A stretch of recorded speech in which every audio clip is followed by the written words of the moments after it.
All right, I'm back. I had to go get a 19 wrench from in the garage. I did not have one out. I'm ready to get this motor out. I'm about to lose my son pretty soon, about an hour. So I want to have this motor out, sitting on the ground. Of course, before then, so I can actually enjoy my day off. I spend my whole day off working on this doggone car. Ratchet wrench 19 makes it very easy to get torque the trans housing bolts out. I just used the seat belt setup that they had on the motor I got from the junkyard. I've done it plenty of times before, so that way I don't have to go in the house and get my chain and find bolts. It works. Seat belts are very strong, and it's strong enough to hold the motor while I lift it up and out of the vehicle. I will not have to remove the hood back. I did not have to take the radiator out. This is a small motor, once again, so I didn't have to do any of those things, which is good. Which is very good, actually. All right, that's the last of the trans housing bolts. Let's begin. Make sure my engine hoist is tight, which was a birthday gift, by the way. I asked for an engine hoist for my birthday. Such a mechanic, right? Get things we need that we can use. It's my second motor I'm pulling with this engine hoist, so it's still fairly new. I put a motor in my truck. That is why I wanted it. So I can put a motor in my truck.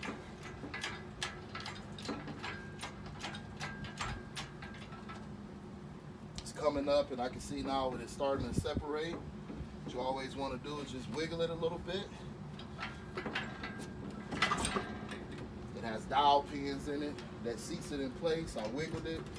It has separated from the transmission. A little more wiggling. Completely separate from the transmission. So far things are going well.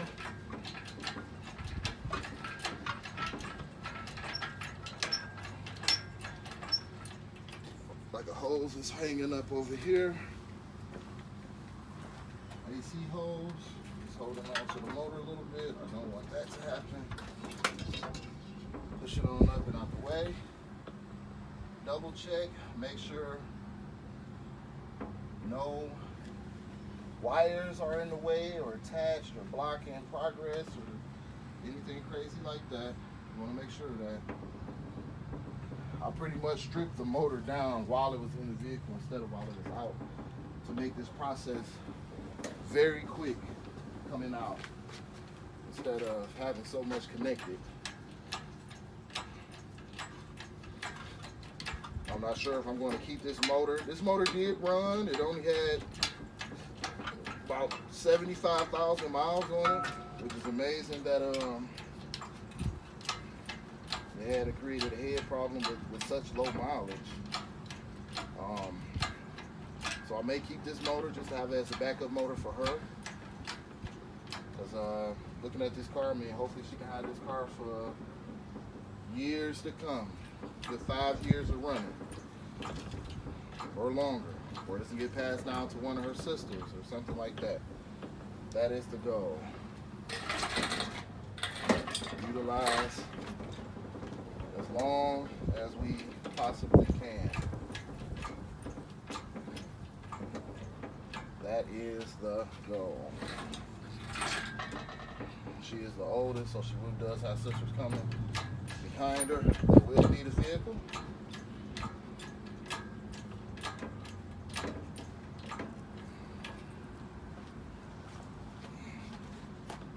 So if I keep a spare motor, I will take this. The problem was this head, as you can see, is for one, it's a lot of oil leaking. A lot of that is from when I took the thermostat out.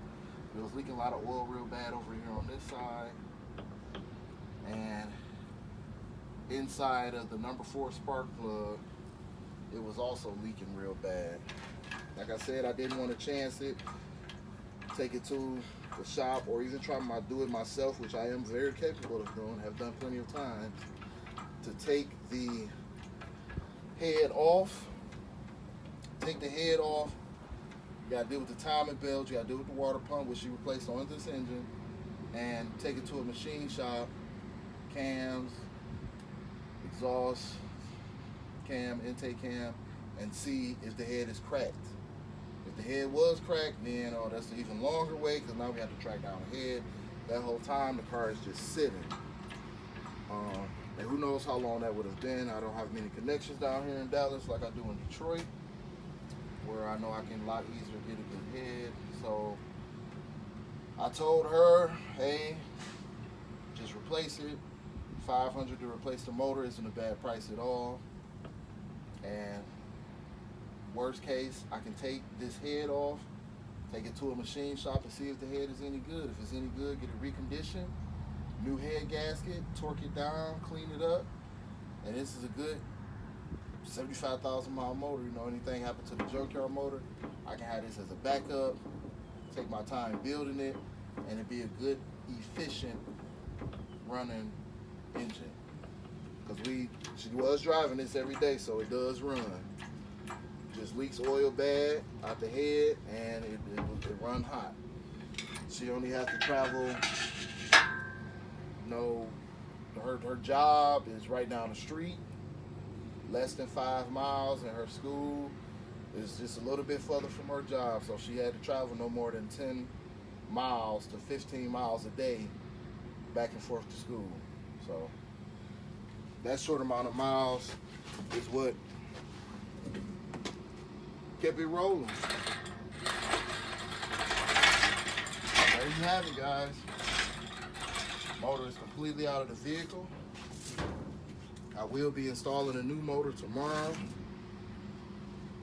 I'm just gonna leave this motor right in the backyard, right up against the garage, so that it is out of the way. It would be really good if I was feeling really good like it, to go ahead and drop that other motor right in place right now. Slap a few trans housing bolts in it and start that process. I am very capable of doing that. I do have about an hour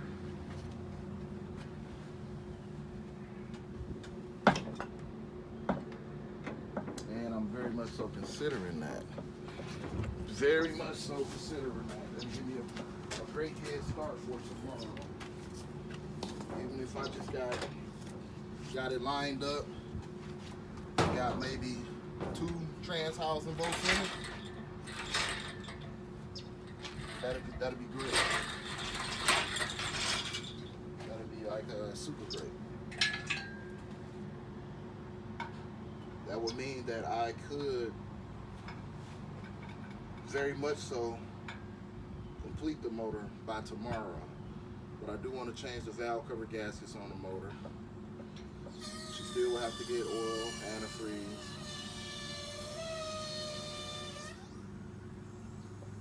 And I do kind of want to take my time to overlook the motor, check everything out, make sure everything is good with the new engine. But like me, after doing automotive for so long,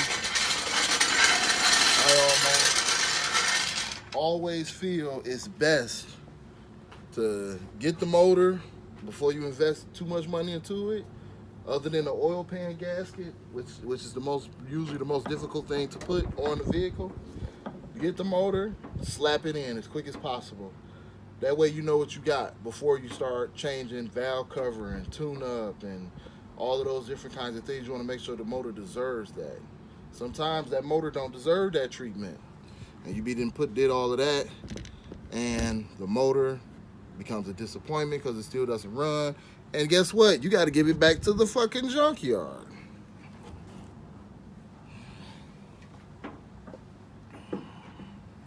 So that's why I am not a big fan of that. I've done it before, I've learned my lesson.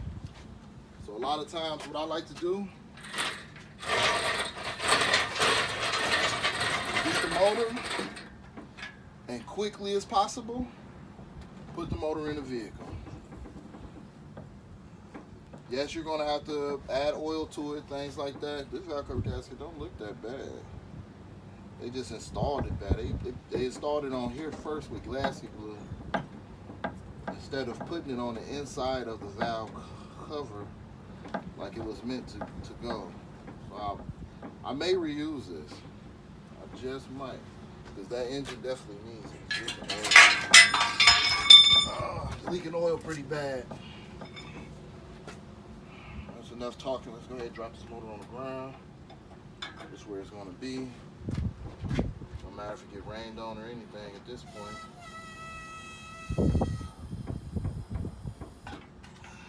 Because it's supposed to rain.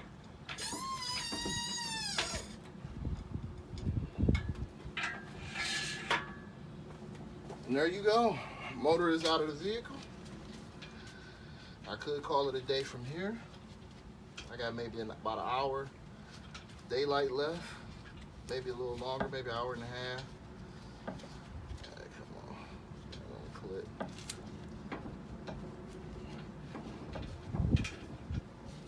Maybe an hour and a half. It's almost like pushing it. But I may have an hour and a half, you know. Of daylight. Of course, just want to give me a hard time now. Clip on it, which I usually like to take those off. They always turn into a hassle.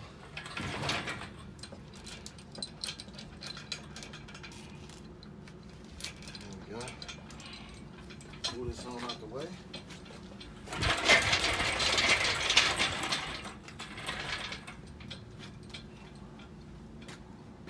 Let's see. I kind of got a little energy left. 4:55 is only 5 o'clock. You think I can have that motor in an hour? Bolt it up to the transmission, 2 bolts in it? I kind of think so too. I think it's a very strong possibility that I could achieve that goal. And then just strip the motor while it's inside of the vehicle to save me a lot of time tomorrow. Or I can throw in the towel, say, hey, I did enough for the day. Go take a shower, because I need one. Jump on it tomorrow. That way it'll give me time to strip the motor down while it's outside the vehicle, which I think I just want to take the exhaust manifold off, but I mean, I could do it while it's inside the car as well. It's no problem. Yeah, I'm in a good mood. Let's go ahead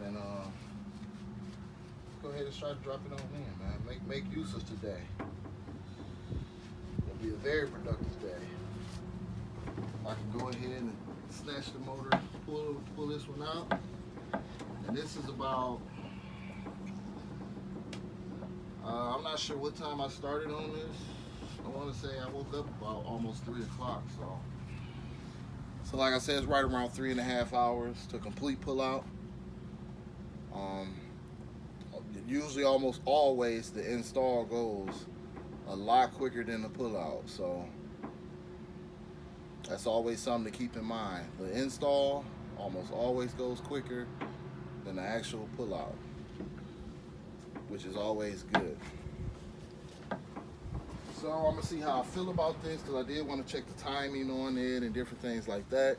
But like I said before, I can do all of those things with it inside the car. If I can get it in, get some trans housing bolts in place, and leave it like that, that'll make tomorrow even more easier, because I can just come straight out working on it, and this process will be done while I have the engine hoist already out. So I very well may go that route. But so you guys can see, engine is completely out. And I took and this is with me stripping the engine all the way down like this. You do not have to strip it down this far. Just so you guys know, you do not have to strip the motor down this far. to get it out. I could have taken it out with the exhaust manifold on and that bracket on if I would have took the radiator out of the way so I wouldn't damage that. And I definitely could have took it out with the intake on. I just chose to strip it down that far. This is how the inside look. The transmission is shifted some slightly because the engine also holds the transmission in place. And as you can see, they got a ridiculous amount of bolts in it. They have 1, 2, 3, 4, 5, 6, 7. They have 8 bolts in this transmission. One starter bolt goes in here and the other starter bolt goes inside of the block. But 8 bolts in the transmission, the housing. That is insane. Insane. And going all kinds of ways, inward, outward, so you always got to make sure you get all 8 of those bolts out, letting y'all know so y'all don't have any issues. As you can see, I only had to disconnect the exhaust that way, which is beautiful. A lot easier going back in. You know, just pull it up, bolt it on. Simple. Only issue I would see if it is an issue is the intake manifold being in the way, because it'll take up all of this area back here where it goes. I won't have all that extra room for things like getting the starter off and things like that. But it's still no big deal, right? It's not like it cannot be done. So signing off for now. I may go ahead and hook it up, see what I got.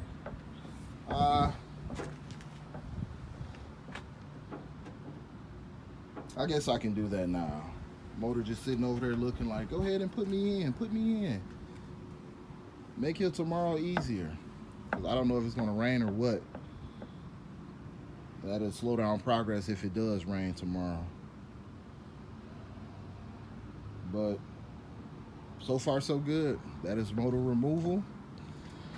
Next videos will be all installation. There's one more look at the motor. You can see that timing belt has been replaced. It's new. The water pump was replaced also. And that's it, guys. Signing off.